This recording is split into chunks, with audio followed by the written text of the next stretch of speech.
Rodri in a share celebrating goal, so everybody was talking about Rodri, but he was the reason why City won the cup. In Tiehono, and yen and 9 Banensa. Okay. Marc-Andre ter Stegen, on also born winning ball, but you know, an exploit. At the old year, Jim, and they say consistent, no, they save the rest. They say Andrew Onana. The footwork can have clearly, you know, or no ball left, no ball right, or ball no baby out. Baby, on person the pass and be rock, no, dear rat.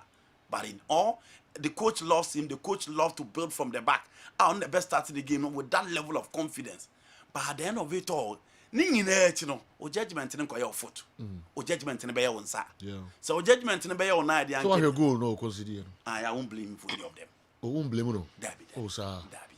Okay. Mean to me blame no. You didn't know much as a blame no. Legend, you know. As I say, you go nibu. How do you blame him? I will go away. Blame or home. The distance between Nana and a backline or what? It's honor or drop a ball to honor ma Jude Bellingham. No. Okay. I don't know more. Yes. Yes, that is it. The decision making. Well, I won't blame him. The second go to Genoa. No, I can't first go. The first go, almost I may go in view. That is the space. So Bellingham had enough time on the ball. Okay. Acting as a sweeper. Once I let or buy, once I feel or buy, he was late. The space was just a bit difficult. The 6 years and then the that is the space or drop a ball. I'll blame the two centre backs. The centre backs are. So why did Onana finally come? Why did he finally come? No, I play another ball. No, you're late. Never you're late. Positioning. Watch the space between Onana and the back line. The position of the two centre backs. That is why Onana should move ahead. I saw free ponum. That is the point. The position of the two centre backs. No, she ponum, so he came late. After say Jubale Mania control of the ball. I talked about this that very day though. Penalty spot. Look at it. This is a midfielder no pick his ball. He will be playing against top strikers. And I say, Kem, the space no so how not drop a ball. So we are talking about the goalkeeper. Okay. Space no so. This is Jude Bellingham, my midfielder. No pick position in between yourself and then your central defender. Blame the two centre backs.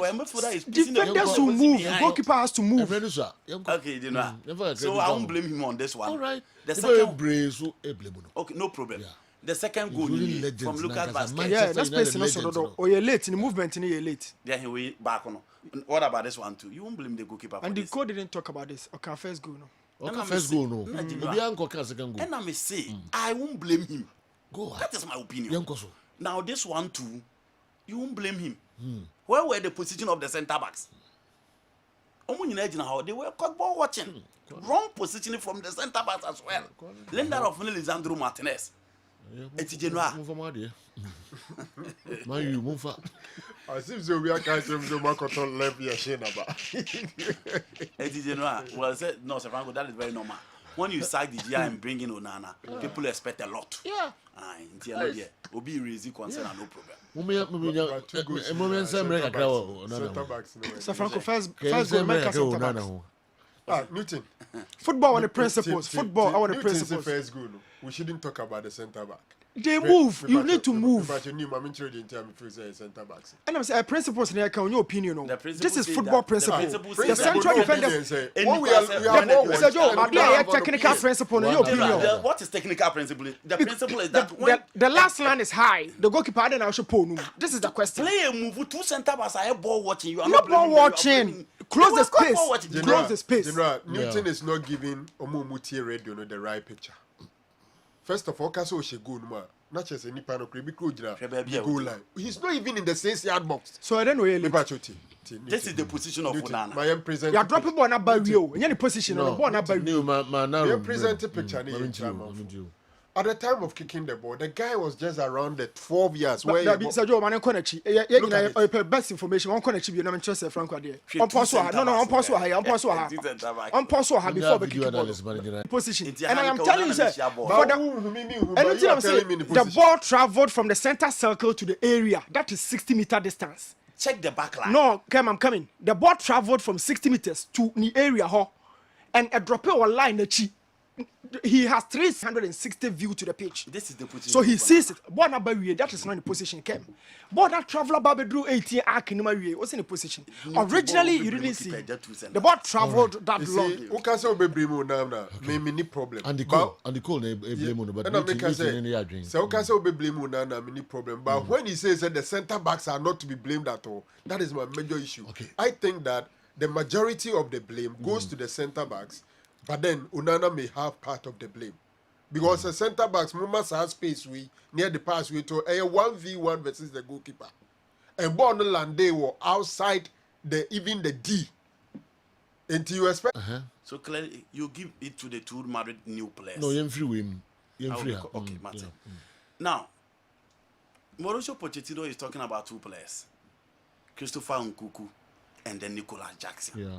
And clearly, you know, social ball or mobile preseason now, who's all me new guys. Yeah, Jackson especially. Yes. 4 assists, 2 goals. Yeah. But last time, when you take the last goal Chelsea scored in their last game, it was similar. In as much as Chelsea spends so much time on the ball, no more passing the ball around, in terms of their progression, in terms of their attacking transition, on ball near very direct. Into moment Chelsea go, no be who be a ball free.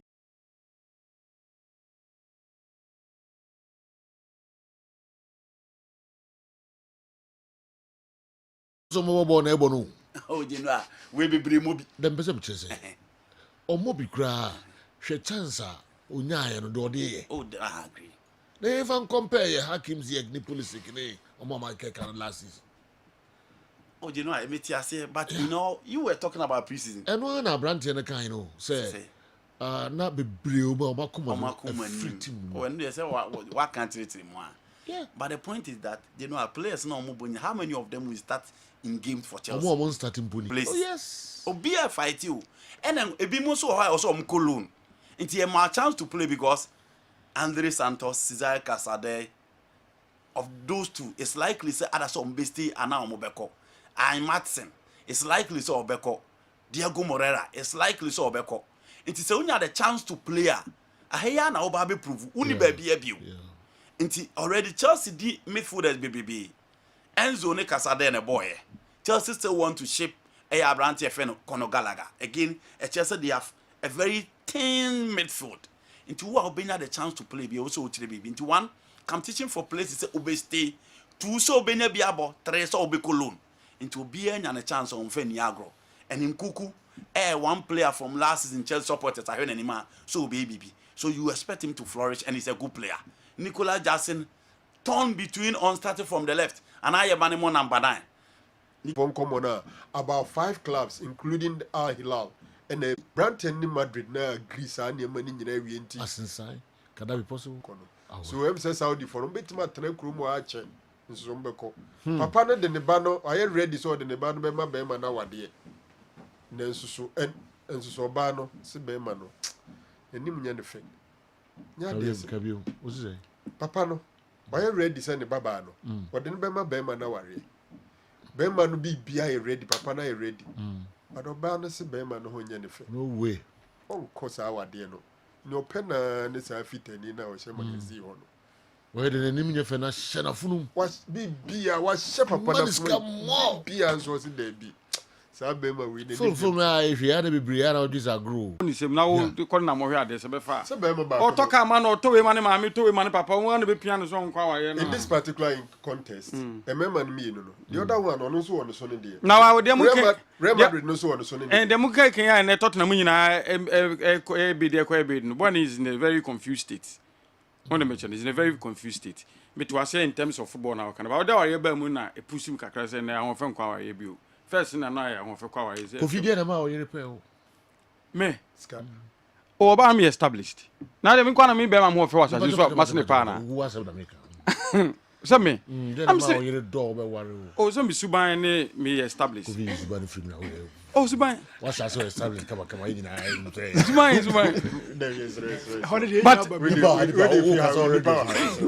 But the reality is that, and now fair. The reality is now fair. Sabi you, menya mema tintin gram no am kwa peno anam jase kamenya enti nya wo fe nkwa wa yesu sei no abodru level abobra do level bi me established anam subaye o hwe ho a o future anam subaye awon fe nkwa wa yesu we de wo ka kwatiro anim we sei awon fe kwa wa ya kan ni ba pene sa ano be mayo de no ni ano o hanu me obi nyobi bibi ni attack we body shot no free ya we body shot tena ma yebo wo ya ni mu ntina yire pe na na titi so o sha hata so wa na uni bi so ntina mka dise mu no no odi the titi o wa na already nurse ni nko fefe na be radio no radio teaching one hwe no during in my future on man no swede Efesia I'm sorry mo ni adwan o say oh mi mo ni ya no ya je Efesia come on over music maza over music very bottom obi so de Newton style no bi so betima kwa ware ano so ka ho de no de sa no de wa nkasa nya no na no de na akoso hwe a na waka no nya sem no da bi say no but say e say bibi obokuati they say bibi di kan ema oba ne pene for the first instance no so ne de ono so de bono bra no ne mimisa wa de no de be na Newton no say bi brothers a nko a we are from akra betuma bona to atwene o na me che no be ma ne consider de foforo ko jina TV no ho ahwe Newton over fahinde you know yes sir TV na nimu ne hanu atom me you know me picture back e was screen so okay Messi go be our share PSG and the share man Inter Miami okay now Premier League coaches ne back busa am say metaka say football a repetitive action na say say we should go na was run the was na there's no difference created and finished by Messi Corona where game bay and now we are the boy yes okay Inter Miami go no in the park no so nti yeah surrender form or start here once message ball no finfin and the call left wing and be finish it on finfin we had two never confused just or back you know back yes but a at the crop and walk on no the call left wall yes no circulate the call as you no akwa train box no the 95 I finish it off the second post so okay but do you know why we surprised me kakra Messi never had preseason with Inter Miami for no oba akra bom so mbom board that no obetu mu but as why adopting them you know playing with you know combination and understanding even with the Satella boy no go for go na body say at the crop ball no them so no ball my intiwe then now they can atuso yeah general so now me person me share this with coach now with some question no say football I dey repeat e game no say your weakness a weakness okay say your strength a strength me nya 2 goals we share goal na a dream adwene call PSG go back so and me can say say me ne omo be share but na on the board na dey and the ope former Italian striker ya o ma me the picture na me kan ho asem board and the ope or a Nigerian boy ne height na bru 2 meters the height about 2 me almost 1.9 me ko but and you pay 2 and kakra I see was me o tintin anam we yes and modu so same na ono na LED Remo Stars e do ma ba abetia Mediema FC oh okay and they said your friend was from point in the income and you pay abetina ha boy Allies for 3 seasons and Nigeria for na fan back ono na lead the chanting for Nigeria team now. Oh, you did or Nigeria ni. Okay. On a lead striker for Remo FC. I see. Me din hon komo kakra e board no se ne. Okay. Omuni kumasa sante koto. If I tell you so obuli apawa, she apa stage and the heights and the strength. But and you pay as a youngster at that time 2 seasons ago. Na ne ya wa machu lead Nigeria second Super Eagle side. Nimfoni ni general. Stalwart. Na onimbo na nkasa ball.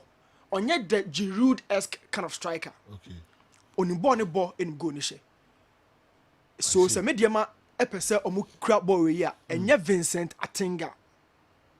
The first warning shot enye Vincent Atinga. Eh almost center back papa omo ni. But enye onu na be kra and say ontimi ana. Oye slower. La physique wise wa dropping energy. So Vincent on the ball, Nuruddin off the ball. Off the ball na djuma no. ɛna ne redeem bɛyɛ on ndop I see. ti medi ho nkɔmmɔ more detail board no so. That's it. All right. I agree with Andy Kem on Anthony Annan. He has more than 30% in terms of ball playing techniques. But I disagree with Andy on preseason winning games because Kotoko lost most of their preseason games in Dubai, but won the league that season. Hello, Kirku, Guildford, UK. And anyway, and so Sunny Saliu, at the time he came to limelight and was even petrol out. Anthony Annan was a defensive midfielder. So the question of reformation doesn't arise here. I can't agree with Newton more. Good morning, Sunny Saliu. Above that is a Newton. Only a drain, papa. No, our Yakoba. Sergio, one has to folk passionately. Natural letter be the amato be pa na me dia for dia Marcel Franco. Why natural letter? One has to folk fan or catch Fan. Yes, Okay, yes. okay, No, okay. any master's degree work university. Okay. Yeah, Marcenia Marcel Franco. Okay. But Sergio Okoba, me rem FIFA Women's World Cup ne koso. Na me no kasa Super Eagles. No, Super Falcons rather. Omone Australia game ne koso 1-1 as at half time nti Okoba ye be rem and you be into the story. Say you okay Zimbabwe or FIFA ban na e two omo so no. But FIFA ba be yita bone free omo so. Okay. But omo two clubs are omo ba be wurem supposedly in the CAF Champions League and then CAF Confederations Cup. CAF and Peninsula Mama enter anti. Okay. Say you ukoba and whole other staffs anti. All right. Our Bekaba. Kofi Champo. Honorable Kodo Bajiman. No, see, Joe, allow Achi to make his point. And how his wife loves him. You might go to honorable. Let me know. Oh, do you know? And on me, no, a lot of things in common. Okay. So, Yami, yes, or Yami, okay. And you bet you more to mention. Oh, so much no crime, me quack join no. And the Cobra, I bet you about the good year. Oh, much no But back from Tanzania, eh? Tanzania and Zanzibar. And Zanzibar or Zanzibar? Okay. All right. The Cobra never be mukakra. Okay. The Okoyen or Hona. I've learned a lot. Lessons be out there. Plenty. Plenty. Oh my God. Mentality and idea about running club football. Wow. Joe, a different. Because I transfer to all the clubs, almost 16 Premier, almost third division, like Premier Division, 16 clubs never. But Ushoma 2 year distinctively different. That is Yanga and Simba, and another 2. Segunda and another 2 so Ekomo, 2 can be like 4.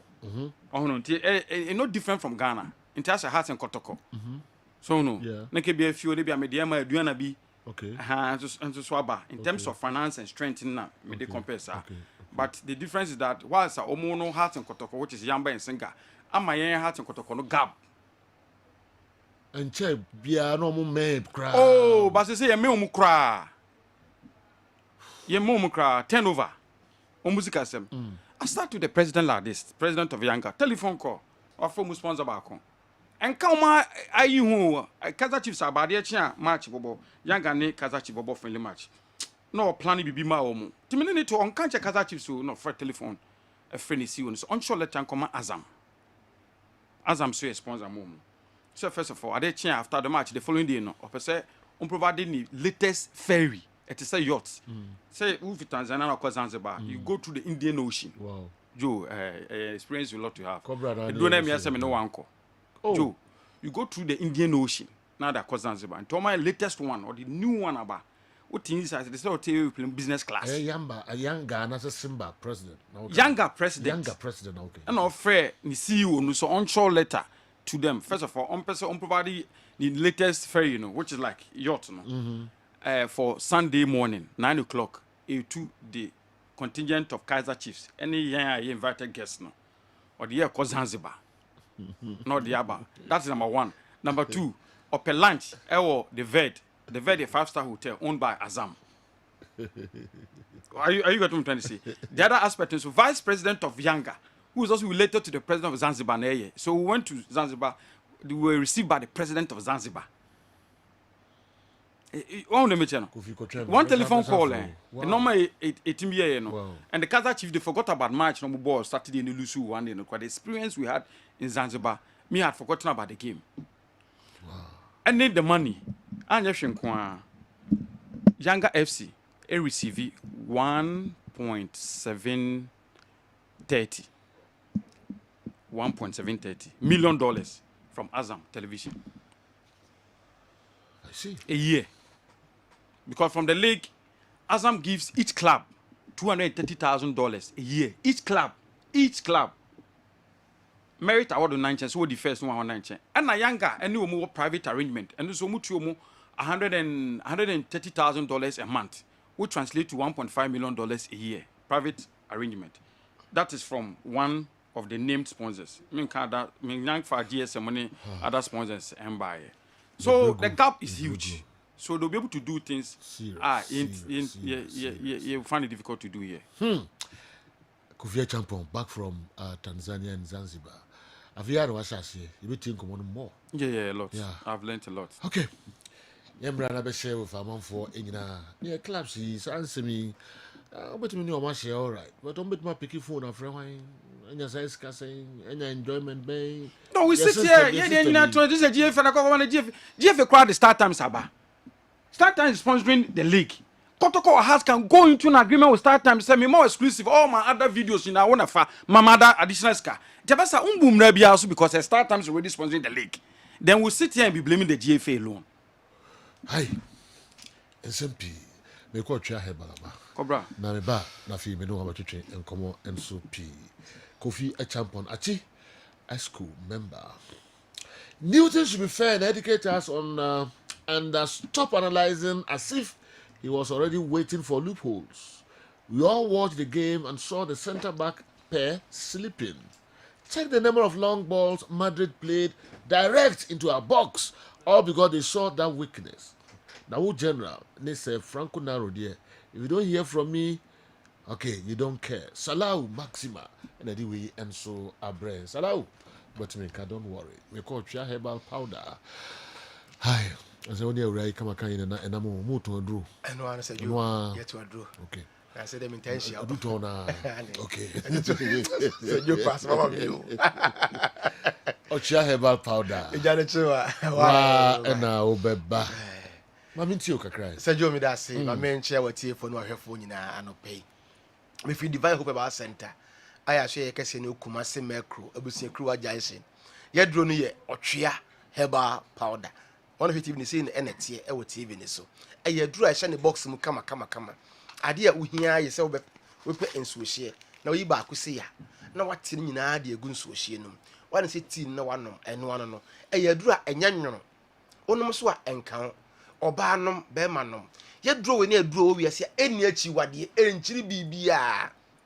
The children said Roberto, no one no. No, say Quinny Pedrianuma, a one who Juma, a year. A drew one dance here, dear, say a car, a danger boy, a drew a year Juma, not a sayre, they be a come say. Me babbing can do be a can make her. That's the one word, our friend here. Yet Timmy tree a boy such of the obey and the obey and tear druno. A yard do be a young fence with yes on one, nom tear was with your friend here. What cow how no one, as a queenie say, not on your hoto, I don't know what's in. Yet I have a public canicacy, a yes, see a dear. Obi as seen any ya, I am a yache. See a chim, o kurapoma, what cut them, when Timmy sorry, or not what you have about the sick on your hoto. Did you say, be an hour, dear, no cry, watch it. Bear 15-20 years. One no be a bee, what do be attending can autonomous, Nanso and commissary, best sort of try about the way, asa. Now, Rihanna Atena was watching for years, no, and to us, a mount, and your pomodin, sorry, quite Juma, nebo, so. A drew fence or try about part of the MC, and you may what a drew a simono, and yasem kitwa, na ye Juma, a ye drew so and can't 10 beer with him in nom. The Hianas of Beto, no pens we share, no what's your gum no one. Na Yarena Tana was watching them, a begin what the amount. I am a silver more coconut tennis watching. Na Asha see a banner, the beer near henne. Na oposa, a yako, Mr. 100 years a Kim, a bejo and ifra. The beer at a crash was soon, one Musa, 100 years a Kim, a bejo to see. The beer open me out henne, what crown minimum and call at say, oh, here a dry friend say, or chia herbal powder.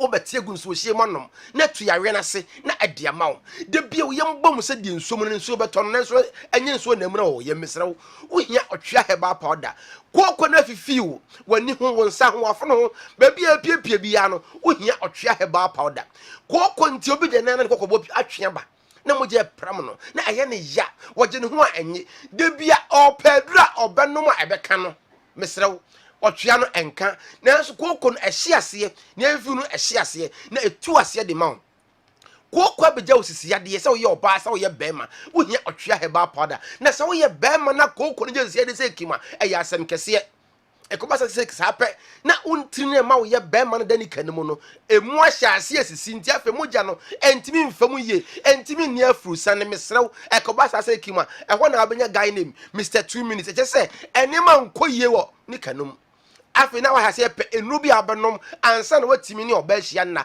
mesrew se yare ba fa duro kano yare ne nko gina brane se bema wo na wo se no edu ne ye otwea heba pa so ye bema no wa ye mra mesrew pe otwea kira kwan tigu nso ohiem nom asa na nya pomodene de bia obi pipi gina soro de bia gina soro mesrew wan pe otwea kira kwan na wa nom na se wo beda broni ado no so a wada so 15 years be kwa ankeko ade di nso ye no se wode nsan ya enye yeda ye before ye de na biduru krogen aye papa ena obenom na BP na ba normal de amaw na wo ye bema na nyame amoa na akoda BP ro say kim 2 years onya guy name Mr 2 minutes ena say obi no yiri gina honom say kim na yam de opram because one won't me hwe no bi no yiri na monom na afe wakoma ya wo ya mesrew wo ye bema na wo hawo saa pe otwe ha pa de kira kwan say wo ye oba so a the same thing wo tie gu nso hie nom na obenom na oye oba na tira so cha afi ne watenka atia yira afi ne ukunu hia na ya asem enti wo mpe na no kra obesi mi de mpesa mi kunu kra be hia na metimi hia me ho so ko 2 years wo boa nyame ama wo sa ya wie na ama na kobasa o so oba so wo te da wo dem enti wo hia drive friend say otwea heba powder BP ni ba normal no esiesie nipadua no atenka na ba na wo ye be ma so a ejina brane mika say bia wo hia me number fa pen paper ana bugo phone ne so fresh na ye ni nkomo. First number is 0591 56 55 57 0591 56 55 57 and 0551 22 82 81 0551 22 82 81 Mr. One hour broche ni we no here WhatsApp number no fa pen natural 0248 58 46 87 0248 58 46 87 o WhatsApp ye nia dodo obi a wo hia bia no ye betimi apaso na ye dia braw na watimi anom anya apomodin dia sori akoye adwuma obi ho manaje wontimi nna wana obi opia bonten be junso wanya junso mu yade mesrew se ye oba se ye bema na ekosa no hani padua no mesre ne ya pedro ye friend se otwea heba powder kira kwan tigunso ohie mu nom ebesiesie o junso se na kama se ade akinye wa junso saa na ho ani bia san ka ne bema nim oyoba ne bia so ni pant ni mesrew wan hwe ye na wo ye bema nyame amwa aban eba baji utu entimi so ne ya pedro ye friend say otwea heba powder kira kwan esiesie junso sem no na wo gina brane obi ya diabetes da ko wonso limpa na be say 4 times ansa na watimi ya da mesre ni pati ase na wo ne ho pa ne anya asem keto edene nanso enkwa edenti na o mena ni ayede awo enne na chi wode anya asem keto anyway mesre wa brenya sika nanso wontimi ni obi ti fie ho on na edi ama wo enne mesre wa pe otwea heba pa da kira kwan ebo ni padua ase yawe no na wo gina brane se bema anase oba wo ye bema wo se na o mema yo ekofom etwuram ene oba 4 years de wo hwe a pepe difference bi anim nanso nyame amousa yare bi ne baaye ene afon ayelengelenge ati se stroise cleon emechi wade no pe otwea heba pa da kira kwan onuma yare no ekono na etwimba poti yirima ebegina brane e de amawo tie do enya aphrodisiac mesrew we aye de esa yare no amu agina brane de bia wo ye fun yare bosumi bia kwene moduro gallon baako na wa benum wa num e ko 10 years e be kwa ankeko mesre ene be so edra ye friend say otwea heba powder hwe o benum aduro we sei na onum no e be sa yare no amu agina brane watimi ade ho asori akoye adwuma pesika e de gu botum e ye dura ho nye dene ba bia to aduro ga na ha bia so ko ho no ma bi ho Freddy Mens okay o Colinac ewo Ashtown, Misty Heba ewo Mroom, Samuel Ko Wadeshia Market, Promise Heba ewo Dum so Edum no Mizem no pair Brahima, the oil rubber stamp original ones no bebe good honomo. Ko green light pharmacy ewo sunyan Mose pharmacy ewo sunyan udu brekum dia kwa abrosan miensa e bia to dem na se me performer champion bebre honomo potakwa owas ho e bi honomo ko AA mensa ewo takrade ko du nkran ko Kessben ye fie honom ewo cycle ko honoma e ho so e bi honomo o kashi da na wachi heba so ko honoma e bi ho ana freyen 0591 56 55 57 ana 0551 22 82 81 WhatsApp here 0248 58 46 87 obisi doctor me here key no me the key no man so mama nurse enka kitua bi na me fa key no enfa ma osisi ya Amines. Yo doctor, yeah that's it. Na de bia me ka se otwea herbal powder no. Enye mema nko adro. E ma no mpa ma esiesi omomo ye mma esi makama. Minua ba, wo menstrual problem. Ubu nsa emayi, ubu nsa wote ya ebi mokra de wa calendar, fear for the wa calendar. Obi also obu ne nsa chese pampan ni niamanka boni bi edi echire. Obi also a be afini kra ombu ne nsa kra da. Ena medro bi oda sunti ana obi also kra onda edro bi aso na emum no. Ba na emma mesro. Eba ne sa kra betimi anya fibroid wo ho. Wonya fibroid so kra ahwe kra na daachi wa wo ho ayedin. Minua ba ent na ho ma niama we niama nkitinkiti we medane ha okese ma daachi bi. We dra ne otwea herbal powder. Hwehwe otwea herbal powder echi akwan na obedi ho adanse kese pa afenso no. Minua ba wo nkabone sebi wo nkabone ote nkabone bi ewo wase. Uhu niama fitaa bi wo wase. Niama chese nsuo gu eba ne sa akra na naba ahimfie hwa ontimi ntina ho nche na okọ ahwekwa mpo o makra bim. Minua ba ntina ho nje sa nimguase ewe. Otwea herbal powder bedi dwumama eba ma we di ho adanse. Na me se doctor die chese anwanwa de ne niama o ye ntino. Nti kra ne ato ne din doctor aji me de ne be ma mo no wa bie ki na mam.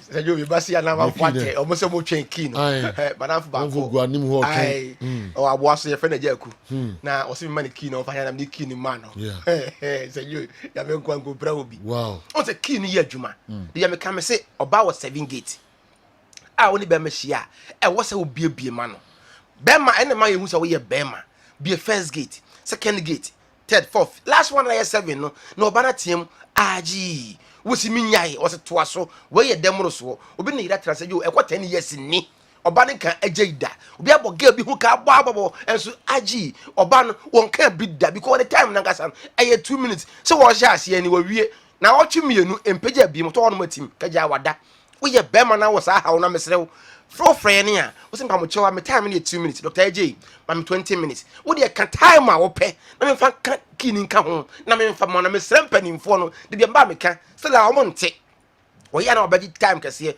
40 minutes anaje 12 1 na wo frɛ Dr. me pa acho me 40 minutes ma brɛ me ho mete mentimi nya hwe fa ho biem ti me srɛ wo di kina ka age no ye fa kini ma wo na nya gina brane se bema na di mema sem wo fie ye do otwea no esa ya we no na mo ye bema nti we ye do a etu ya de ase na wo gina brane se bema no atofom ko yo to o de wo frɛ ne a ye be che do be ye otwea no a be pagya na gina se brane mo ye bema se bema fa ye numbers ne frɛ ehu nya me ye pa 0591 56 55 57 0591 56 55 57 0551 22 82 81 0551 22 82 81 and I WhatsApp number no muntie ne abotire fo no na ehwa na mfa bia mfa maye 0248 58 46 87 0248 58 46 87 Mr. Emana muni atinka no mo de mo fra mo kan kire me se matinka no ate ayira ewu mente de o fra me to me boase me kire de obeye no ache na wotwe afina atinka no na ebu so kra so je onyame ene onya jiwa oni nso enya dwuma on hire duro no so enso emaye okay Antinous so bi nya key no anyway ana amwa kika ya ji da Ayo, Miss AJ, Gram Timika Timpo. Uka AJ niti. Or Chia Heba powder that woman. Sorry, kwe. Uka AJ. Sorry, kwe. Uka AJ niti.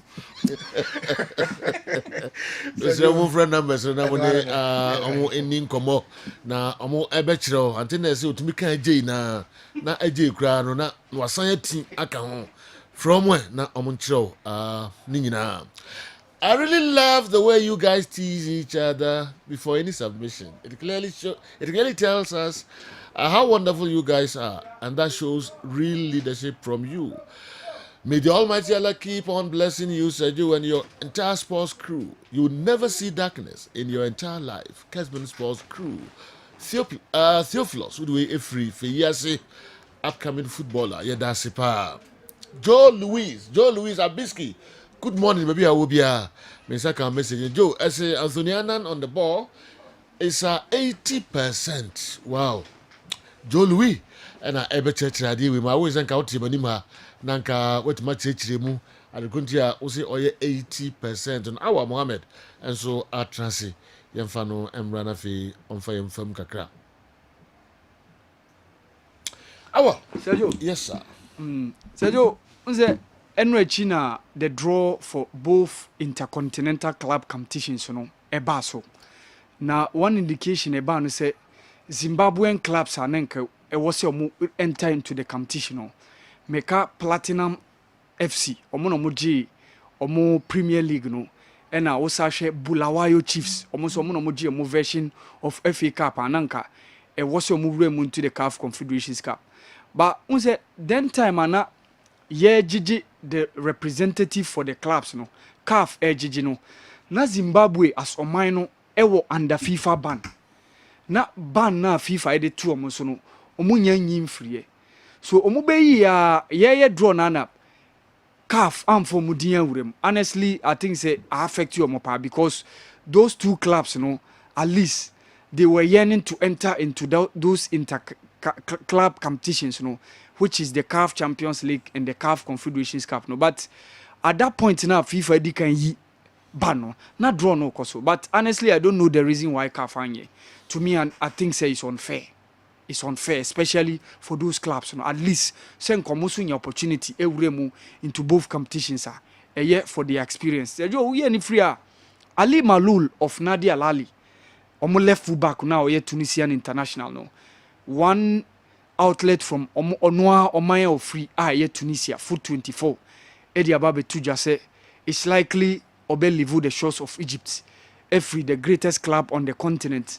Ako either Qatar or Saudi Arabia because some of the other clubs these two nations no enu na din komo na komo mo di no seju ekwa ni mu pa and after almost 7 years since 2017 and 16 and Oba Nadia Lali waji 3 CAF Champions League titles waji 5 Premier League titles waji 4 Egyptian Cup titles and wasaji CAF Super Cup and so on 3 occasions and no chiro say one of the decorated players within that stint now wababenya ama club no and one of the integral members of the Tunisian national team Omoko even the last World Cup Ekoso Ewa Qatar 2022. So Ali Malul is likely to make a move from Nadia Lali to either Qatar or Saudi Arabia. Said ye Omo Tunisian outlet na Betujano.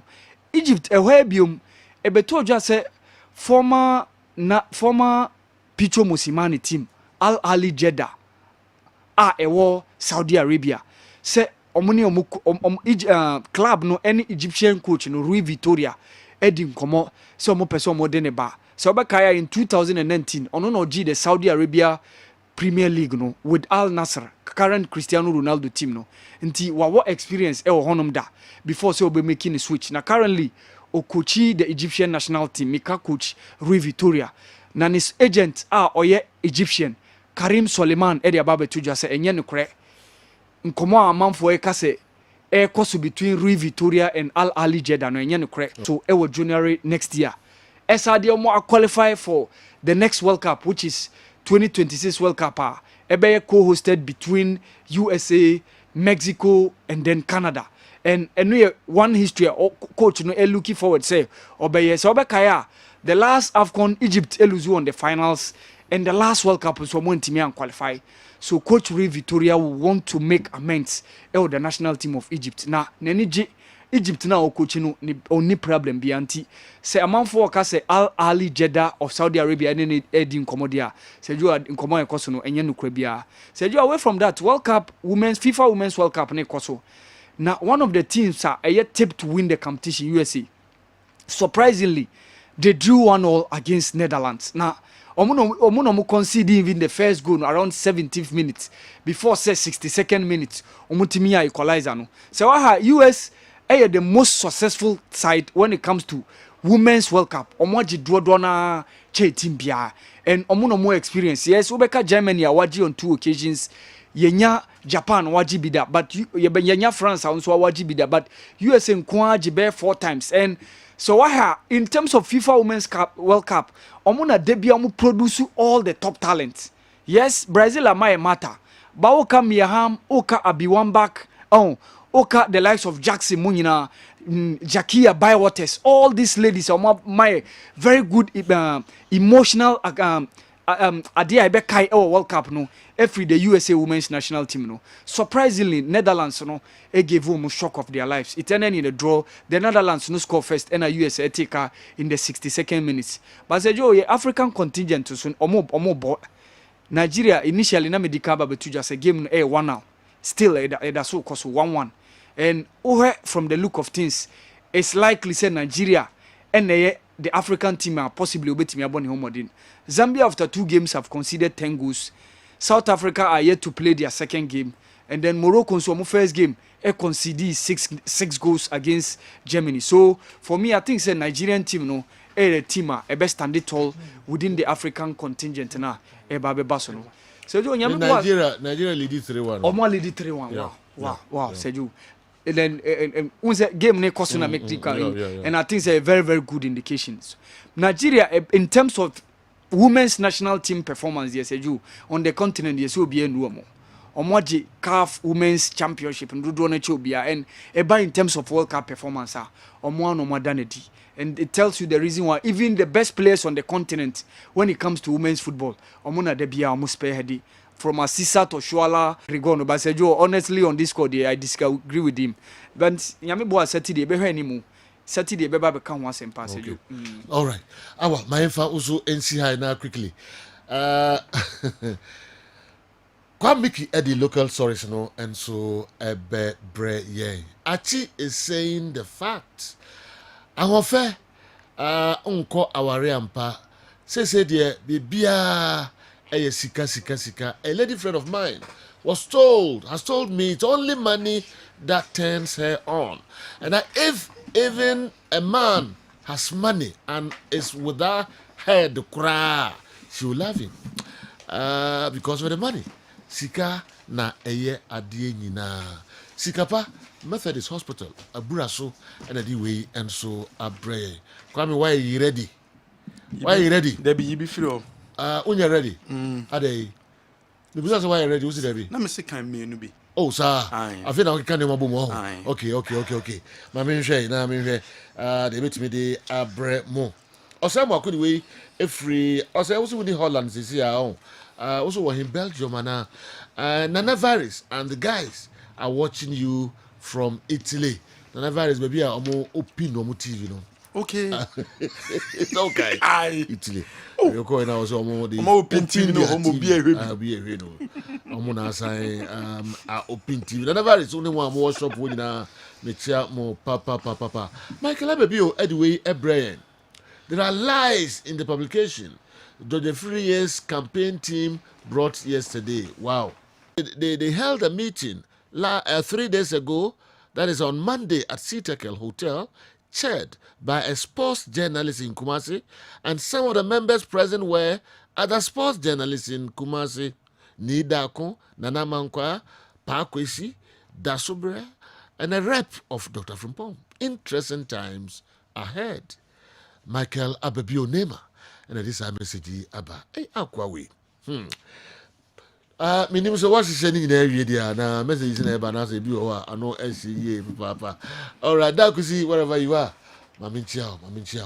na so say ka dia bia wo ko bia CCTV camera bi bobo ho na dia na ya nke no so be ha dwen da kusi camera bobo no ho wo ko bia nka show da bi nyina ya say prevent sa me bo bia mfasa de ne ba wiase ha dwen da bi e ba ko duru ho nduru ho da okay ya wo ko bia e ba monitor da bi da kusi camera bia basa mento bi yeah tenya na abeto obi na eto ya de ball ho ke wiase be say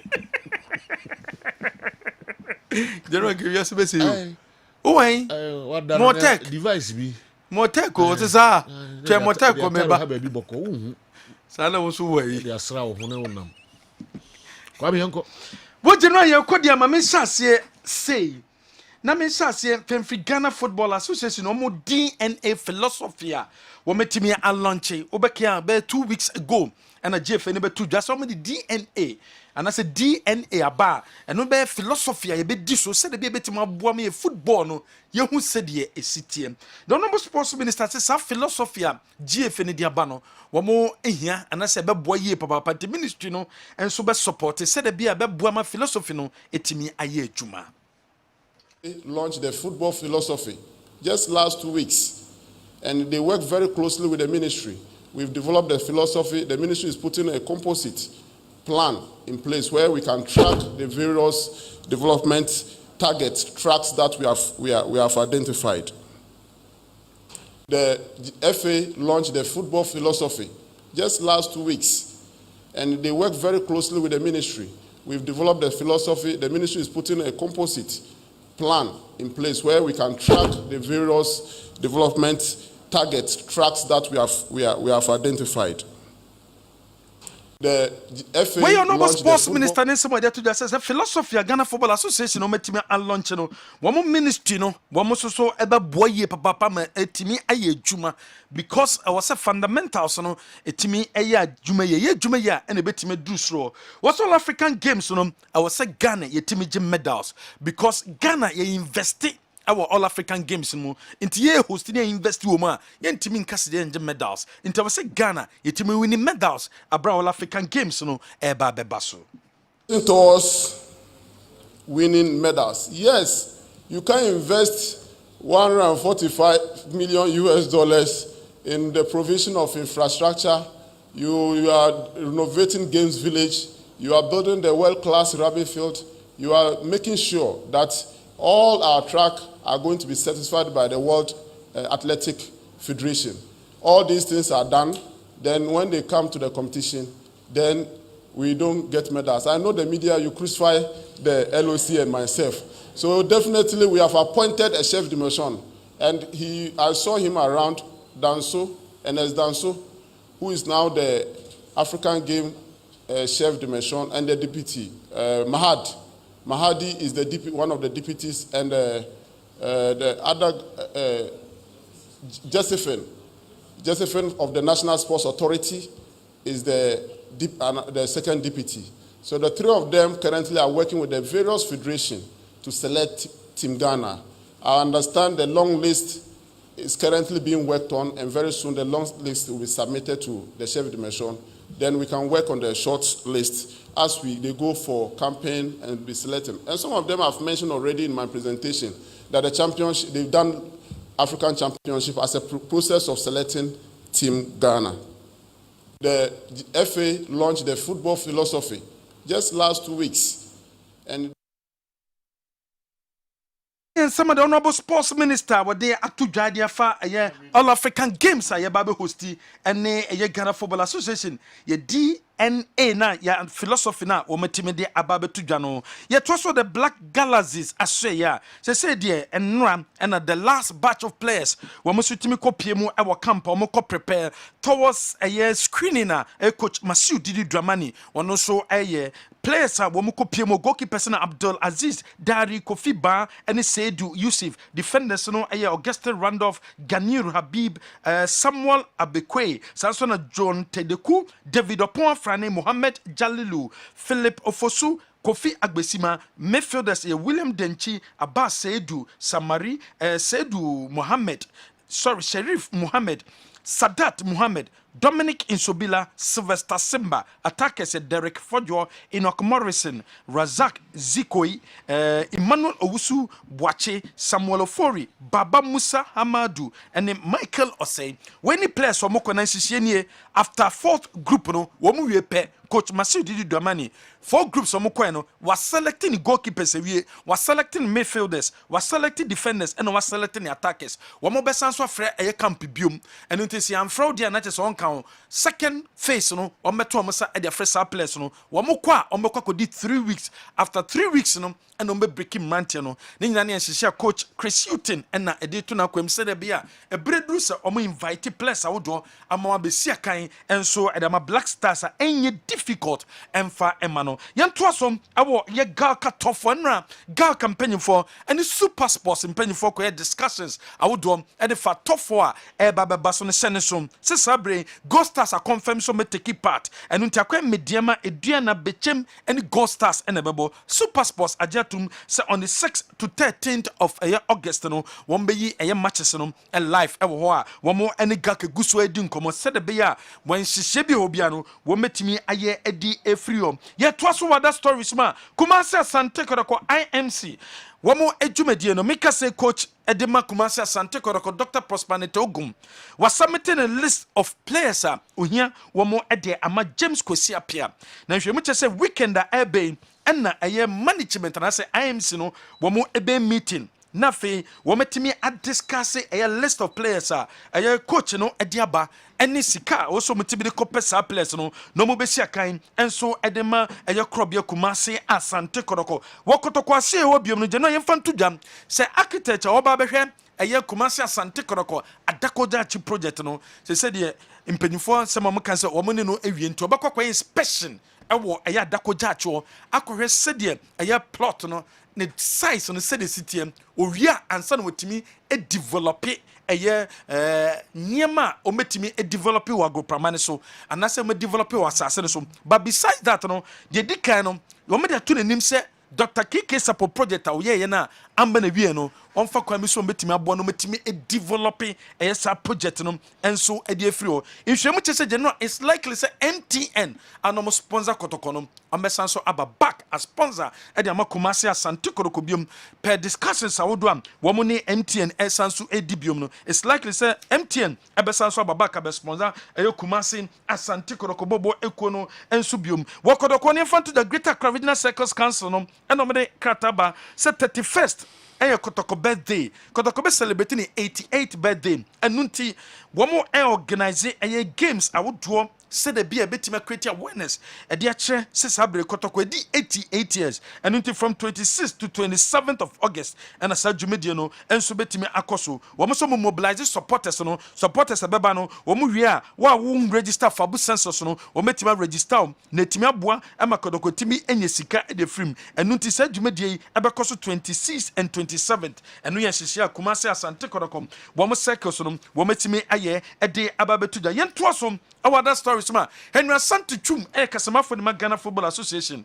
Was a GFA ESCO members in the GFA officials will be on one so Timmy Chen Adjinin. Same pono Edifa Chris Hutton at home. Same pono Mafoka say GFA ESCO members in be in some of their tuja. Say Chris Hutton, the money mono woman impressed with any money mono. Henry Asante Chum someone can say individual bio Jumama GFA bia our own crime. So better my expressing an opinion about a GF and said the sea echo and until say executive council member and that's individual be a chenagin at the far any feelings so and that's the feelings about Coach Chris Hutton Bonibia and Sue Enim and unnecessary down.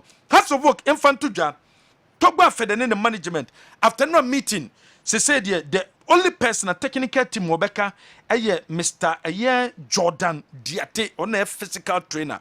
Woman say the many on be appointed technical director, head coach, assistant coach, goalkeepers trainer, and a team manager.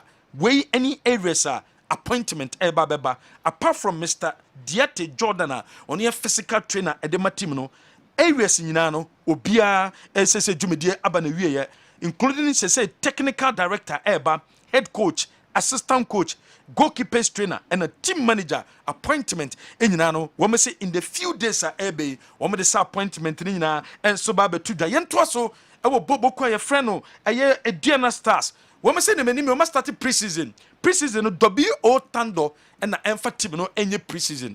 Wow, sir, one more pay head coach, Amanabano. One must say a Brennicom and into Timothy Trenso, Sempono Metima coach a Beban Santi, W.O. Tando and the fitted Jordano, one more team na Ashan and Sa, one team no a year prison. Whilst management no ANC, say, one metima appointing new head coach, one also a Babeso Jumedianum, a D Amomo. What do I need to Accra Lions Bobo Konasoya? Roma Brent and the Bassett Seidu.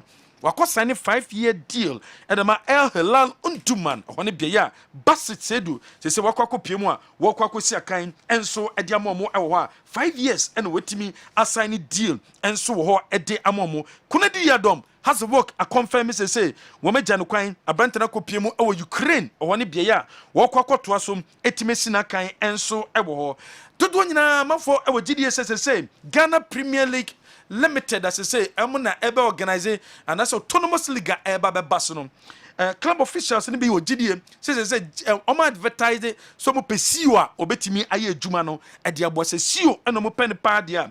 When we did this experience, Mr. Fotetoku or one co apply. Na onko boa said the be autonomous league no ebetimi akoso among for the two ni so onko apply simple no obawa be sio e de ma autonomous league no abrase say nche bia no me de advert ebetuda so mo pesio a ono ebetimi ada no ne wetima hwe e ma autonomous league no eno so etimi akoso de no a we a few stories e bobo no enne anopay enye few kra ebi ewom ye baba but before say be to adwen kakra the afa stories you na fe mako Newton Latte Marijata na ono nso de ne de abreye no mind you Kofi Champion every Tanzania and Zanzibar and so abekan sa obeboy mu kakra experience akoko fa was mind me no so ene ho nsema hodo nyina no ye de ebebremo na gise me call Dawood Heba na me no mo kwatwetwe nkomo kakra bi na me ba na fe dia kan nyina non stop agudi mu ensem kwa Kessben 3.3 live Kessben television live ewo enclining potemu nyina Kessben 92.9 all right na it is a ya don say you Dawood Heba ejoso krapa wa na ewo sir na ensempi this is wild in some chrono at the brain. So we are there. Oh, nyame adom say you bibia eku. The Yankopon bibia eku pa. I'm say no nipa no ba and no moba. Enyo bete. Nti no say Dawood nankasa se be ya many.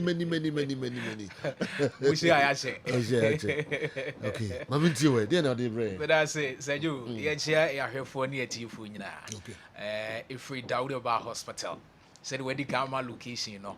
Your number no me ma obi a ohwe anase wuti bia Joshua Krapa Old Metro FM building no emu ene ewo they can get doctor number Dr. Dawood number na friend no yade bia ha obia no Dr. Bexel na oba we to ase the amount it number no is 0244 8864 37 0244 8864 37 0244 8864 37 Ofred doctor ono be kasa yare bia how bia wo to anamo na bra ayaresa bia no dawson enye babia na wo be kwa wo be nya wa ayaresa but Dawood Eba Hospital e catch you babia wo hwe free bia se obi a waba ya so ye bia de adanse na ekofie me no ka say otie enka utie o other media platforms ahodo won ye hwe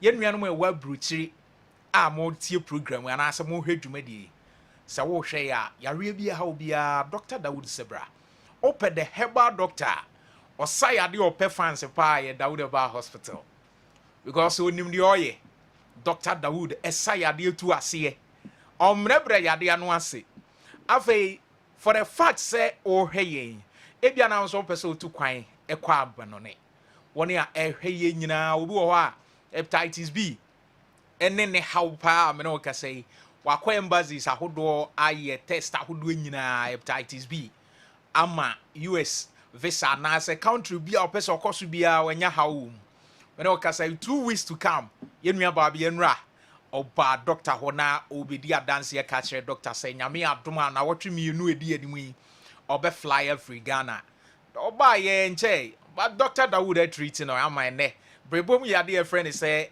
hepatitis B ene wade ne ho enti bia na wo hwe ye wonzo hepatitis B ni bi o de chia bre o de call hospitals ahodo but de tia netia Dawood ba hospital say bra na yensa yade ye de bibidro na esa yade no ye de bibidro ye de natural herbs ya eni to asiama da bia ye ba ye ka se mema ne ma e how ba ko a e mema ekom e ma ebisa bi ye nom nsa ama eduru ba bia na ebi nyame soma ye bibi ho ene se bema ni jadum Dawood ba hospital se wo ye bema na obema wu bema na wu enya adwuma bema na nsori obema na fon aka kitikiti a ye to ye nsa fro se faka na bra adwo so krapa yenim de ye ka ena obia na ne reaction said ye sane yade eziko obi timi ba o se doctor na me na nwen da se me bema betima ye adwuma bio bra wo hwe ye fa doctor number na friend daddy ebia na diabetes kon akoma torium diabetes na ebia type 1 ana type 2 a week obema ama obema no adwojo obetime fro se doctor sisi ade mi ntimi no me ho kane nhia mu se kane ni bio je doctor number na friend no na bra ye diabetes a ye be manage na afo obema na afon ana se untimi ni o ho kane nhia mu bio no ye be treat ye no nso ama se ye sichiri ade mu jabro so a ye to ye nsafro edwo krapa Old Metro FM building doctor number is 0244 88 64 37 0244 88 64 37 0244 88 64 37 Daddy ebra wo hwe ye ebia na wo ha wo nyina ye koku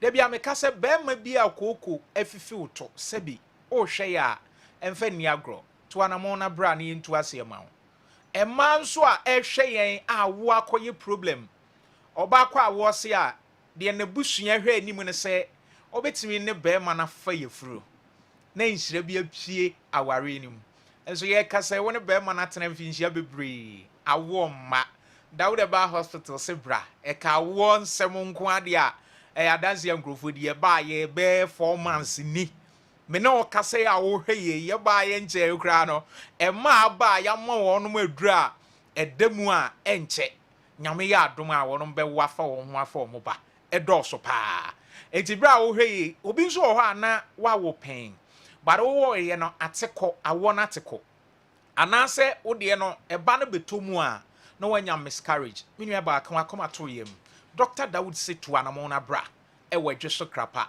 no mwawo na wo ho haw bi e wo so bia no emfiri ho oba bi ni be ma hie mu ana nsuo na sen aba one be ma da na nsuo na sen aba e bia na ye genital water na say infection bi e na esi wa wode na no ana se bra wo hwe ye sabra isisi a wo hwe ye wo haw nyina no ene se ebia o menstrual cycle no wo problem o hwe ya na se utie ye sabre ya Dawood ba hospital eye bia wo ba ye tu ya de ase wo ye bema ye de catheter hye wo bema mu ya hye rubber areho se ba bia nipa na ekobia na okra container daddy se okunu ebia maame okunu anya saa problem yi owo saa ha woni mu a ka kire ne se bomodin ya na fa ne bra Dawood ba hospital na ode ne ba ye be treat no se ne prostrate no emu abie se ekro na abam oba Dr. Dawood the alternative Dr. Dawood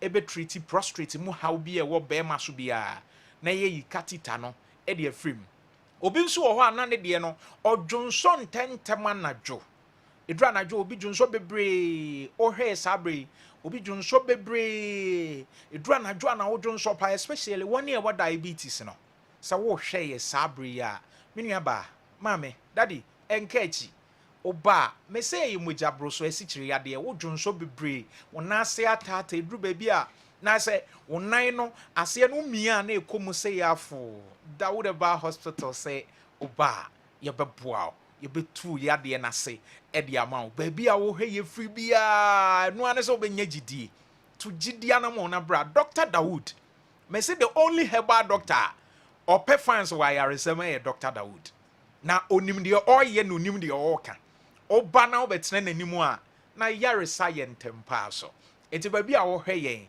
wo de to anamo na bra obi nso wa na ya wanya hania enkwe that the enkwe ne ya ka kire say be your surgery be your operation ebia na wosuro Dawood Bar Hospital surgery bi anim obi de no nso ne hania no ya ye bad hania na sen aba ya ye operation no surgery ne ya ye wo ba hania na sen aba ya to ye nsa fro se bra kuma se ye dwoso krapa obesi edwoso a obedru kuma se KJT ano afa edwoso ka ofa edwoso ka kire mate ne se obesi wo krapa abrosan na kane na metro FM wo mu no ekwan ne ho hwa e na Dawood Bar Hospital baby a ho ye free bia wo de doctor number no medical di amount ba me sign di amount wo de ho screen na senso a ofa edwoso krapa number no ye 0244 8864 37 0244 8864 37 say henia oba Dr. Betreat obi nso anane de ne ulcer stomach ulcer odidi anane yemu dwan no wanya problem wanya infection you see syphilis ni gonorrhea ye besere youth na ehwe yen sabre syphilis ni gonorrhea no the rate at which edi nipa kwa anim no areho enti bema bi a wo hwe ye wo ye oba wo ye bema na se bia wanya syphilis wanya gonorrhea Dawood Bar Hospital sebra especially syphilis mmoa no enye duro bia saa na timi etu ase but wo hwe ye ndie hia na se obetu anamo no waba se jo mema na aye week wo mpa so no areho edin of late Dr. Dawood se bema bia a wo hwe yen eye nem yare syphilis na hawo wo de oba duro ba bia panty liner onamana areho awo ho nsem ne hu problems awodo no Dr. Betuase se jo ye chia kwan ne wadwe so krapa baby a wo he free bia wo besi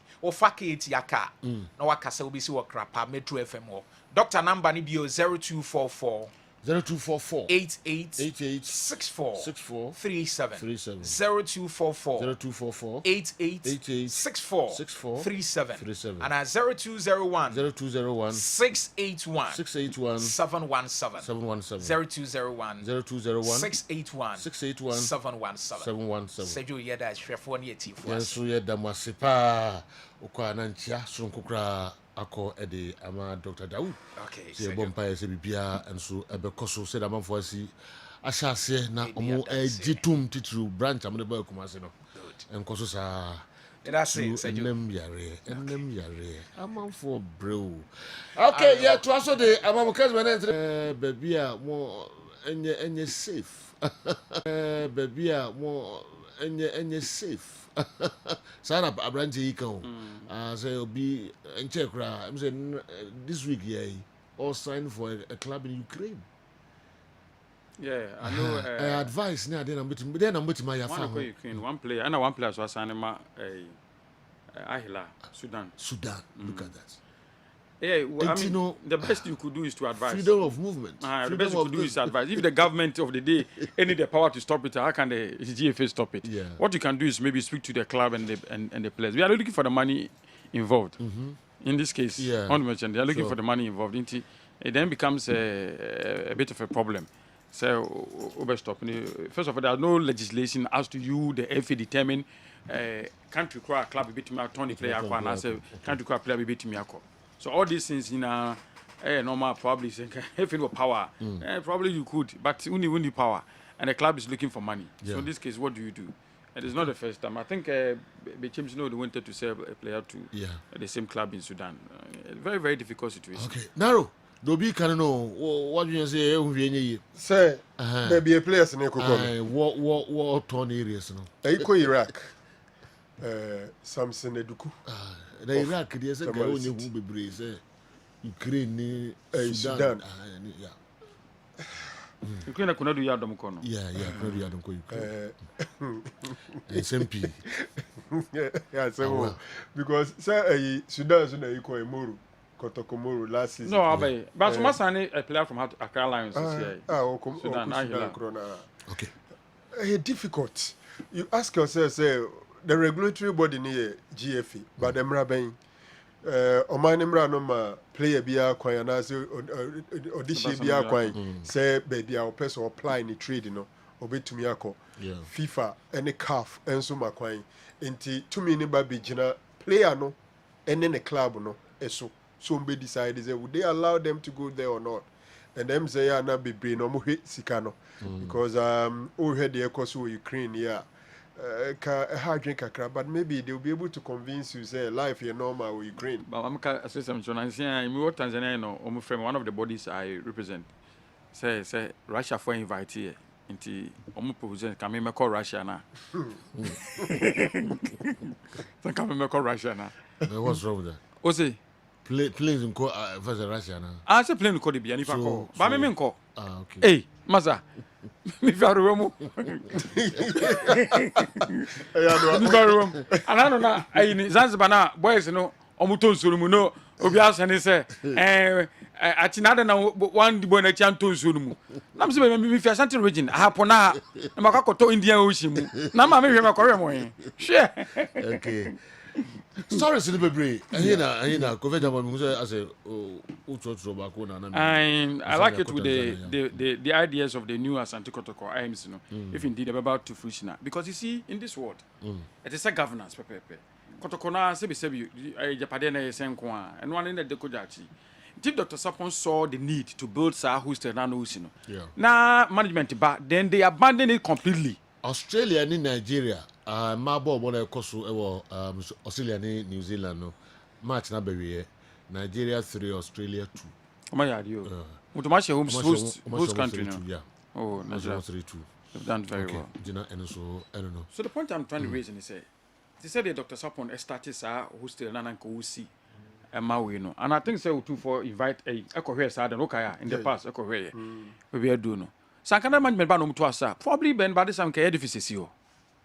On the mecha no dia ma mi shimi na ya ma mi suni se makoya yanga anko mu nukotoko ba bia bra kotoko abo Africa yanga ndum na nya afi no makọ Confederations Cup final ba ko omo entire history nyina o do you know omo establish omo na the same year yanga I think February or March or something 1935 kotoko August 1935 yanga the first time omo akọ Africa ayini but ko yo omo training complex ko omo clubhouse players omo to omo masisi dan omo damu ebi a 3 bedroom, ebi a 4 bedroom, ebi a 2 bedroom. In the place no mo tie. And no mo training you know fencing pitches no ma. So they don't go anywhere. But what must say? Younger now, omo bro ma won't do baby no. Only one final and none we are. None we are no call final Confederations Cup. But ko here omo clubhouse. Ko here omo hostels a place in the team. Ko here omo training pitches. They call DS. And then North Africa, and then South Africa. This is Tanzania. Tanzania and Ghana, the difference is only 60 million, 32 million. Okay. God, you know my way in Tanzania, so I bet me do my compare. So no. But look at how Omo Erani Omo club. Now look at how he's Erani idea. So the point is that difference between a wompa. Ideas, and the name, lack of foresight. I put it that way. Because many idea to grandpa, my own say, Dr. Sapon is a big person. He's managed companies, so about once we see it that way. When the time now, my name now, small scab cacabam for conway. The money on the year, the container is only covered. Some come away that way. So imagine say now new MC come. Container no movie on so cast on here, on so started devil fra. That been a bit my we say as a board na never nipa never board no so no omuni ideas. Well, but I don't know why. And I make say omuni na no, my idea different. Nipa sunko bia very successful. Let me say one area yeah, but they said about they left the running of the club to the management to the CEO in Crawford. Okay. They left it to them. And I was no idea or they buy. I'm saying the money they use on this container structure. So, scano, say, building this one, so it's why I speak to any structural engineer. And then, Dr. Sapon, ACNI could do sa level. So, this what a bedroom revenue, just on Bugu. So near reaction after some years, just bugu. Okay. Now look at money I'm emptying pumpy comb. Ordinarily, it will tell you say you need to complete it because I need this certain number of years. Ububuogu. Tell you complete it and now what ideas I start at the front. So if it will be from Biaba, next on no jai project I cost on a start from the ben will be a completed project. The ben will be to make headway. I get what I'm trying to say. So I'm saying that Yanga is nobody in terms of bra kotokwabo. I feel no mako fan about kotokwaja Africa Cup said dada. But then you cannot compare them. The whole city of Tanzania, Dar es Salaam, the whole city, Joe, is taken over by supporters of Yanga and Simba. The way by now way challenge. Everyone is wait me at do the way I. Yeah.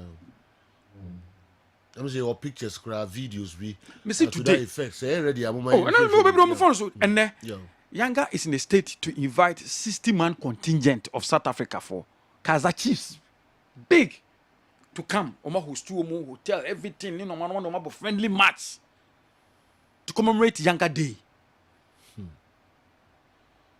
And Kotoko, I feel no too for I could on 600 times some to play salary. And the salary we are talking about is not the $10,000 Yanga is paying. It is not the $10,000 Yanga is paying to their players. I'm telling you, yes.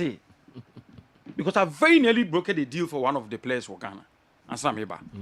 I very nearly, and crying call off. I was speaking to Frank. Very, very nearly.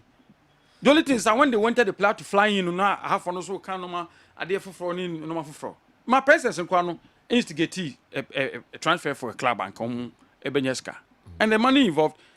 And yet, but good. To compare your transfer system there or Hasina. But that's how much they are paying their players. And Ghana players, so more also they say but Morrison has left Yanga to say, team almost qualify for Conference Cup. The team belongs to the finance minister. I'm not a Yanga supporter, but only team. Oh, Tanzania. Yes, I mean team also more Swahili, most of them normally is Swahili. But Morrison, and there's another team, owned by the prime minister or financed by the prime minister. In Tomu Tulu ne kan Yanga and December one ye a force. But at least what I was told in this all the clubs in the position to pay their players because of the sponsorship. As I'm sponsorship and my club for the next 10 years, my club will $230,000. Minimum $230,000.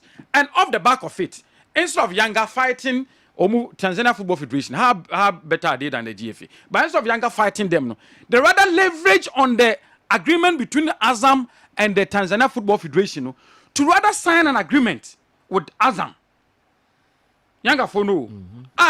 Azam for no, so I take exclusivity in terms of all content and involve Yanga no.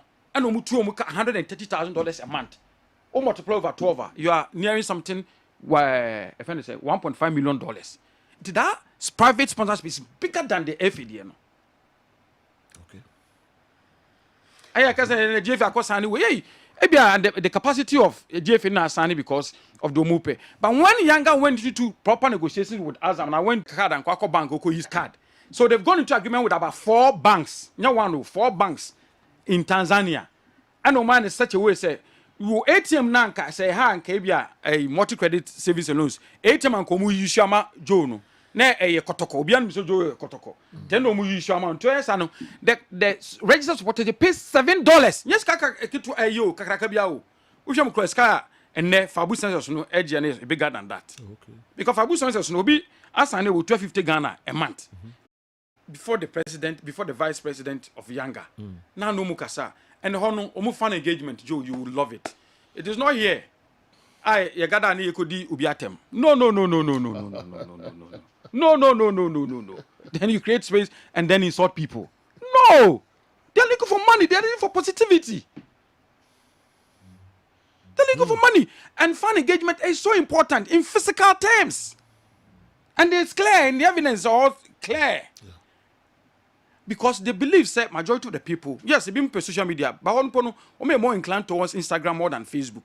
omo social media but omo said the supporters the majority of them any social media in physical to say ha magazine wo central market or one so omo find engagement so important because one day me a charity event from an opako anwumre the day before friendly match the Friday no one of vice president by say after Thursday didn't come on Friday no more charity event and because I'm a special guest no they want to go with me so me available so from an opako anwumre charity event yes lungu tisanka ha yakọ magazine yakọ aboabo mosque bi ehye ba bi anase makaranta day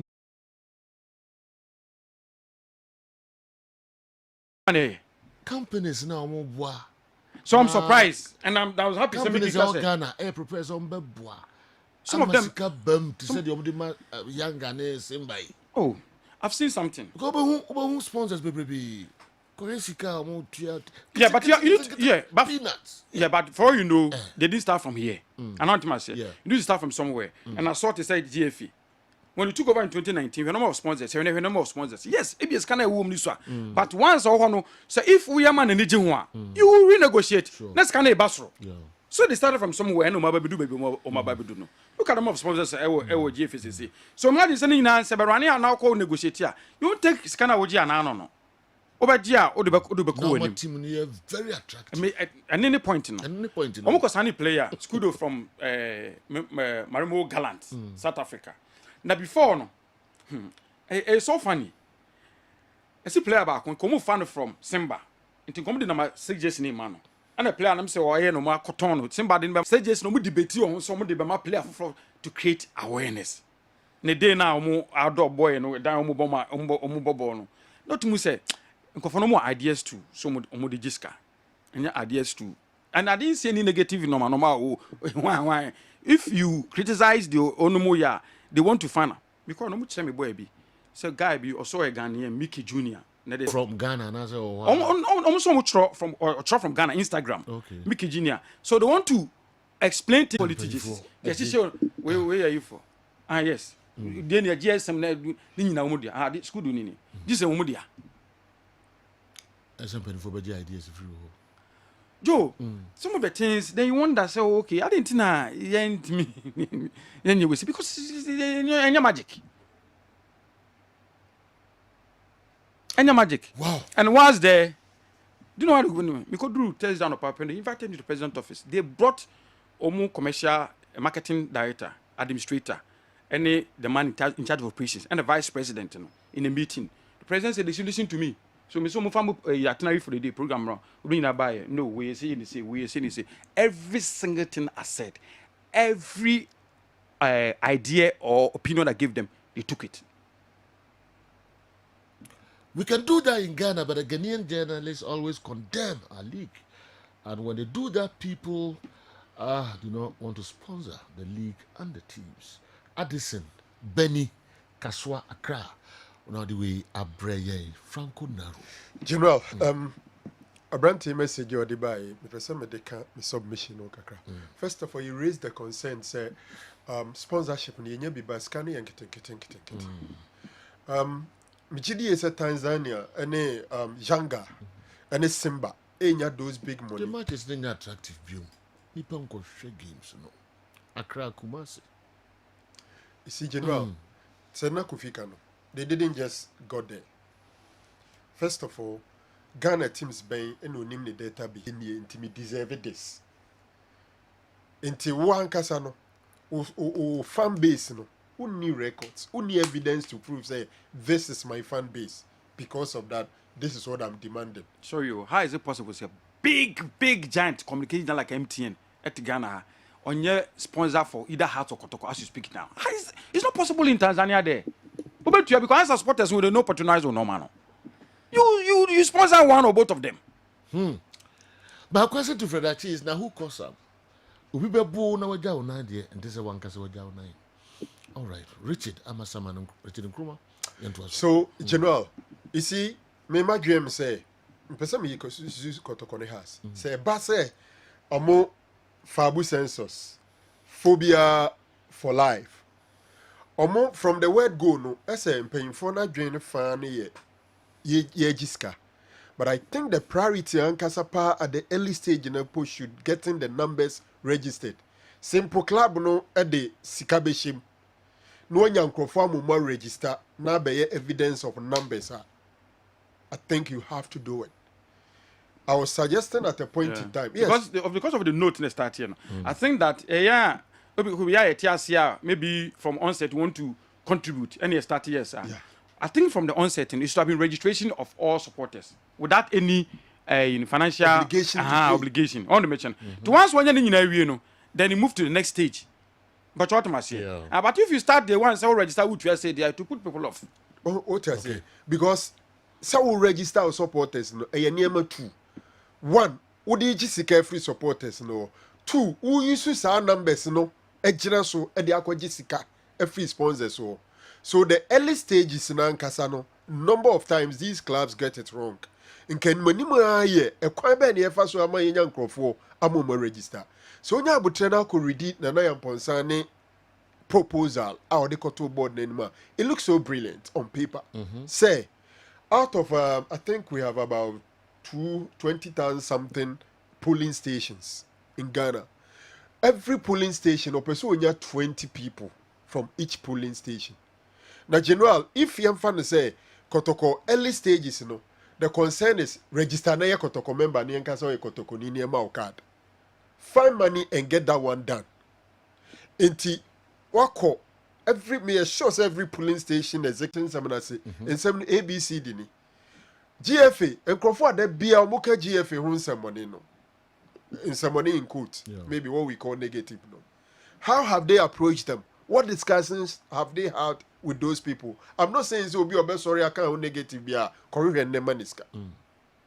But you come no people in position why be who saw started criticizing the pay we are the timeful.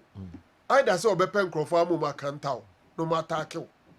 And now so be true abe no amo wate ni nemanase. Me free GFA is same with House of Folk, same with Asante Kotoko.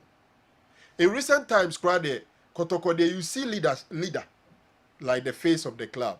Immediate pass was Nanayan Ponsa. House of Folk, who is the face of the club? Over more times, bet 10. But bet 10. And today in, day out, people in position, Kotoko has GFA. Ehu media men no so say atamfo. The reason so be no or draw lines or no competition. One way do baby and your fit. Let's be very frank. The moment a nipa never draw line, so no competition, Instead of say be a more partners, do be and young fit. Then be no also looking for it. So these are we need to change attitude, we need to be innovative, we need to be tolerant, we need to be creative, and we need to be positive. Wow. And it can't be done by the leadership of the clubs alone. Great. Assembly all the time. We should also be circumspect. Doesn't just all supported the way we supported, but now we and no. No. Kotokono. Ne kanko ene here. Yeah. And the men you have to say, oh, Kokasama, a bit please leader be. The mum no crow on the soka. No crow won't me. I say, oh, I know, you as a ball winner did up. Also in so daso. Yeah. Be normally we know that they assume. Yeah. Because in all cash from saying, a bit come up. Oh dear, Chankontompo, na praise you be because of one in Paco relationship. Nay, whatever. One day, no credit be pee. Na fee, na one in nature or no. One can no credit time behind Jenipa. One day. Said I see presenting in Biano. Eba be sure him na fear him go say as I say. We can do what Younger is doing because Ghanaians, we are so greedy and want to exploit every opportunity we get. We are selfish and we don't think of legacy. Kofi, as my brand is okay. I don't think it's Ghana for United, sir. Maybe but yep. We can do it. It's almost selfish. Sub-Saharan Africa. Yes. And if they're able to do it, I don't think intimate. Or on your position, I don't drain home. I'm telling you, no drain the bottom, no drain the home. Quite been over first or best, like, yes. And also count. As you made the ashes and you know it. This is one major issue is SMP supervision. You didn't see the board no honor. No board no supervise. And no, that's why I'm talking about say supervision. Honestly, Kotoko next board no. Say kofa the phone kwa omuni bre ba kokra How many time? Omuni time there problem beba. They should also the moment I be agree so be no. So you ready say o time ni emu bi no be yi e dey ahwe dey aboa Kotoko adwuma na obeso ye. We are not enjoying the game. Why should we contribute money to the club? One very good point. So No, I disagree. No, I disagree. You disagree. Yes. Yeah. Instead of any bar, say your team is not attractive. So you need to contribute to the team to get there.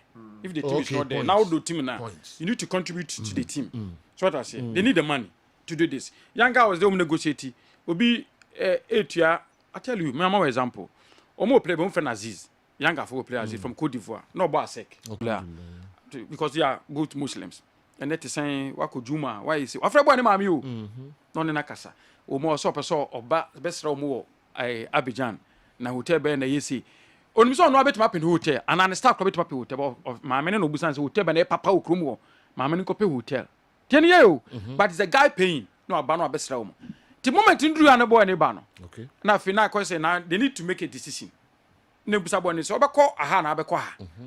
The boy is Musa and Mammy. The mammy says, now the younger president, I cried. Sponsors, a better day. Omunya for Christmas. It is true. Yes. It is true. But you see, sir, you see, no work, no pay, or no pay, no gain. Sometimes you will sacrifice and need to do certain things. And that is where you would need the supporters most. What I say, so supporters, I think from what he's saying, I think the House of Folk now it's on that track since Togo Baye. My mom, what they are doing there. In fact, to complete here, maybe something to say the younger force or I okay. And that is the way to go. It does not only stop on say they won't pay them to baby somebody rented that. You see, at the team bonding bar. So we now clubhouse camp muda the team bonding bar and more concentration. We need so more camp. Easy for you to control the players' movement. Saving did baby. The board of Asante Kotoko was a problem, not Nanayao. Otumfuo didn't appoint Nanayao. So I was very happy when the king sacked the board. When they went to Mensia empty-handed. Okay, why not the way and so yeah. Okay. Intina and no. Let's say blame board no lack of supervision. Until the course no. I think a German computer quite more politics. We are imperative. Is it? The problem we bring never. Okay. Yeah, for commercials can create a na the academy and so abetuam so. In Tanzania, only play some more. Omar we need quarter and maybe but I'm also James Cote. They have no more Ghana players. Quite. Santos last year. Timber. What he's saying isn't sustainable in Asante Kotoko. Okay. How many years have Younger and Simba board or management been in existence? Same as their technical team. The continuous change of board and management won't help. Every management and board has its prime target. And aside the Tanzanian sponsors, how do they run their teams in terms of ownership and financing? No, sponsors. In fact, board no more. Come more about 3 or 4 years in the board or more younger this year. Okay. Coach no do final or Conference Cup. E don't do last leg. We just call Farabat. Okay. Oma for another coach from Argentina. 2 weeks here, 3 weeks in the. I see. And you know when the structures are there, we will Betuma. He will follow the structures. But what must say? Me say they brought new coach. On a boss and the first match since our friendly match now when Kaizer Chiefs boy na winning 1-0. Because coach no here madam for no Nasruddin win we free Younger e call far about o ma be fa no ko o ma be tues kakaka. All right, me fa commercials kakra bia ba na fe Andy Kem se mrebema oba join in discussions no na fe Newton Lati Marijata and so kakra o de be so amai pamcho ye ba sisi yin chakra.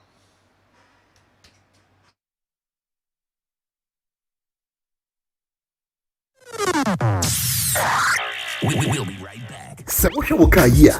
Check my car also show you. Now car no suspension.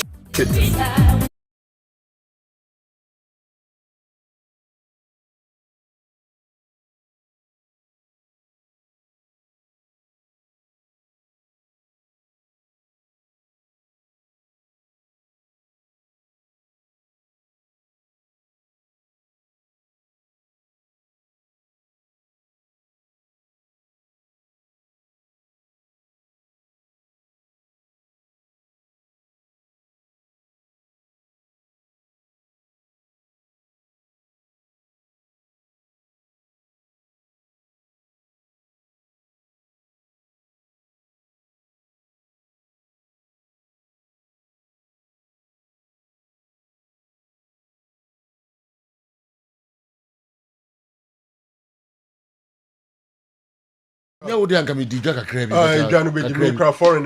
Appeals Committee on the proper interpretation of Article 28(1)(d) of the Premier League Regulations 2019. Kindly apply the facts of the instant case pending before the committee in your address to the committee, which is the Article 28(1)(d) na mom. So mo anko kan. Okay. No mo ntiase. So mo antiase mo mpe lawyer ni na cancel. No nkyerɛkyerɛ mu. I see. So Article 28(1)(d) no na me be kan ha nom Saturday no. On Saturday, ana me interpret the law na kyerɛ say bibi say esia nia onye bɔne no yɛntwe na so. Nemum de wayɛ nipa na o default ade ɔyɛ bɔne no ɔmo twe na so na club na fa no ho adi. Ɛna mama yam hyehyɛ me making Faisal say unless we say be at the appeal case no they raised better and different argument. But the cause so this now and that's all they are case in the bed they are making Faisal. I see. This is Kessben 93.3 FM, a new wave of excellence in radio. Naru. Yeah, nya wo de anka me di dwa kakra bi. Dwa be di me kra foreign me nhye dan ye ba na me boss kakra but ade ba ko no se omuko hia no. Appeals committee no ema omo mail. Okay. Mail no de ma omo no. I wanted to read a very small part of the mail omo de ma omo. On some omo ka kire omo nyina no say omo article 28(1)(d). Two clubs no lawyers no ne omo yi nyina no enko read article 21(d) no no ankasante eye the interpretations. Please accept our compliment. Mail no mo de come out can Faisal ne Tamale City for no, with respect to the appeal case or say please be informed that the parties either themselves or through their counsel should address the GFA Appeals Committee on the proper interpretation of Article 28(1)(d) of the Premier League Regulations 2019. Kindly apply the facts of the instant case 1D na mom. So mo anko kan. Okay. No mo ntiase. So mo antiase mo mpe lawyer ni na cancel. No nkyerɛkyerɛ mu. I see. So Article 28(1)(d) no na me be kan ha nom Saturday no. On Saturday, ana me interpret the law na kyerɛ say bibi say esia nia onye bɔne no yɛntwe na so. Nemum de wayɛ bɔne no ɔno betwe na so. Okay. Inti se omo hwehwɛ nsɛm na Tamale City na ayɛ bɔne ɛbɛtwe na so. Sɛ ye player ne mum na ayɛ bɔne a player no ne ɛbɛtwe na so. Sɛ ye ne former club no no ne omo ka bo omo yɛ bɔne a wɔn ɛno mbɛtwe omo so. Oh, okay. So that is what the committee. Inti no sɛ na keka kɔ, sɛ na osi wono no. Utieti nsɛm na Saturday me ka ha sɛ me hwɛ no na me hwɛ case na I think secondary Hazakes ne promise for case omo dey quite similar to this one. Na division 2. Okay. Na sene GFA omumra ne city and division 2 case in regional ne di. But so be appeal no be called GFA disciplinary committee. Okay. The GFA disciplinary committee na trans appeal case no zo. Omudima Hazakes din for. In other words, a course bone no enye promise for no na ye name makora na the former club and ye. In this particular case, say who call it the same thing. What it means is that anhwe be din say Kim Faisal na omubeji atum say Tamale City and a year bonino. Okay. Utieti the merit of the case in there. Saturday I said it's looking at on the evidence of the case this no the buy. Who say this in the case in we no or the record of proceedings by. Okay. Now tie the mujra su di case no mudi dima Tamale City na. I just say appeal case no Kim Faisal raise argument be a different from what the DC gave us. But based on the DC and the buy any day, any other cases are baso has Olympics on friend Kofi Rue or something involving Sushen, then Kotoko Adriana and then Nicholas case. Then the Amidebe 2 day at almost all times the Nipana or default at the Oya Bonino, Omuchina so na club na fan wedi. And I mamma yam shishimi making Faisal say unless we say be at the appeal case they raised better and different argument. But their cause so this now and that's all they are case in the bed they are making Faisal. I see. This is Kessben 93.3 FM, a new wave of excellence in radio. Narrow. Yeah, now they are coming to Jack Crabby. Foreign mention Daniel, but also will be beside me on the update on King Faisal Tamale City, you know, and my boss Suka Crab, but I dare back on so Mukushia, you know, a appeals committee, no, Emma mail, mail no, the mom. I wanted to read a very small part of the mailer or Modemamu. On some Mokachi and say, Omamomo article 28 1D. Two clerks and lawyers, no more in Yano. Enko read article 21D, no mono ankasante a year the interpretation of the article 20. Okay, or say just 30 seconds. Please accept our compliment. Mail no Modicoma can find our name. Tamale City for with respect to the appeal case, or say please be informed that the parties either themselves or through their counsel should address the GFA Appeals Committee on the proper interpretation of Article 28 1D of the Premier League Regulations 2019. Kindly apply the facts of the instant case pending before the committee in your address to the committee. Which is the article 28 1D na mom so mo anko kan okay no more Kessben 2.9 Accra minimre akai Newton Latte Marie Jata to betimi dia jebibia na fi de aka nyina enso atoa moso ye pege mu a breaking news obiafo na ba be translate. Hello Newton Latte Marie Jata. Hello General Masom ewa ha na wo hwe screen so a said earlier na me di kan eka no say media mabeka but on beka akone say visa the moment it's so mo share now mo try some preparation general e be see for ama media ma ye pa. Now looking at media ma a team no it's a team wa very young as in you put it together no and chair bebre na wo share screen so a uhu say and you pay as the introduction no ekoye no na me ka ho asamo che say this is the moment media ma ni be ko bi so no ma ni be ko no so ya SSA and the pay and money corner. So now he has a profile our ball bet for Premier League, and in 45 here a player who say or they paint kakra afana pampam or identified he has a very good height physique but this is about 3 seasons ago a video now about share it talks only about the profile no detail no how a movie okay that entire steamer now more enough quality on bet media place a very respectable position on the table. And so, share this formation. Now, this was the 4-4-2 traditional formation. Obenya Alex Asso at that time, now our entire say or Lagos cities and he pay himself and another partner. It means that we're very comfortable in playing in a 2-dimensional formation and asset role. And the manager Felix Abuaje. Now, can't the role now can ya or be always serve as the focal point of the team, even though he stays in the final third a lot, but. General or movie so media a defense no omo pobi akipio focus I want so it can never entirely be on other players obi to say Samuel Nakwara one player 3 goals but Andy Ope here so our 3 goals are the just ended Nigeria Professional League season and he happens to be the leader in their 4-2-3-1 you just saw that 4-4-2 not only the line and who say not Juma or Tayano and yet staying in the final third general. Sometimes a volleyball actually ababwa into your 2 war almost already do one in terminal. Staying in the blocks a defensive job or defensive duties and a coach at the man and it's not different. But Oshaya right after that shot Alex as a boy or arrival late into the box. Now one key thing about strikers a ball late into the box and they say yeah no we are dangerous part because baby are on free but sometimes our attention or keep our certain players. So now talking about and you pay earlier no Oshaya general Patrick Asma had a ball or try set or the ball be inside. Now this is Andy. So watch how quickly Andy try set or press it. Now instinctively ball in Kranwa as an attacker as a forward or try set or better defensive job winning the ball creating certain chances and watch the zone now or create chance now idea free now. It means on your tactic center forward on fifi and train set your feed on the spoon but rather or not me start defensive work.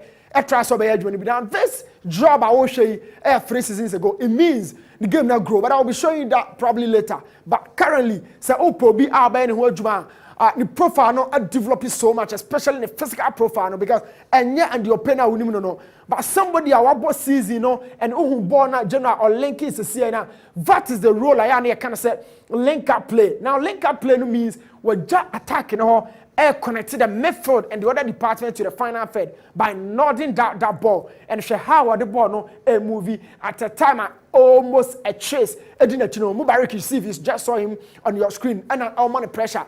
Earlier who said oh winning ball from Asma a critical chance. Now watch that penetrative pass out the man Alex Asso. It means he is somebody a born and Casano General on him ball and I've told you say medium the guy arrives into the box very late. It's when a creative from center circle, but I think we'll do box room. It's been like that. Watch it closely. That is the center forward. But we'll drop here about midfield. Or back at the ball. Now switch your conscience. Say the who messy no. Now last hour we'll be PA box room. These are some of the strikers or finisher chances. Who be a because of ballet. Now really we're very dominant. Now you just saw that against Andrew Sapau. And Paul Height, the physical nature, the stature of a Paul and you make sure say or bet out to jump a Paul say. Now watch them closely and on Nodri Bono beyond the reach of a goalkeeper friend about Lura. So medium I prepare the details of the game and a general a bebo more among prepared towards. He, Vincent Atinga, might be most experienced defender, but the things are lacking. I said one was short pace, was dropping a physical level. Now, currently, Andy Ope is a different beast. Talk about Nigeria players or not chanting when I bet the leader striker. He's physically built and Semediama a good preparation. One of the key men in the team. As someone prepare individually, this and the open. Now the advantage here, and I said, General, this picture represents 3 seasons ago, but currently had your look a bit lanky, but we're moving up building in stage and he's the key man in their 4-2-3-1 system. I would tell Mediama, said General, more preparation be biano. There are 3 quality players as a chief of them, this guy Andy Ope and. They'll be successful. So and yet Vincent Atinga, they should use Vincent on the ball, off the ball. No, Nurdin and other players, especially the DM who serves as the shield to the back line. No, General Omomo Manina ho. Now yasati ayeti who say no. Now Oma funny serious. My fancy ana General. Yamubuno thought as media master so prepare for Africa. No, of course dreams be facing Milo. That will be probably later Benya Breast so General. Mena yachire. Newton Lati Marie Jatanya Mama says, Sissy, Mikasa man for Jono. Okoya na watadi no wakan gusu go ba na me say wake kansim kama pa. Enye one day e bechu e camera no eso mediama Newton Lati the super video analyst and this nyoma nyina asase e de ebremo e de afamo opponent e wo CAF Champions League akansima enche e baso nye we nkwa no be obeye players ahodo opi obeye team no na fe yakọ Dreams FC as opponent no homre no ekọ yentimi ento aso 4 p.m.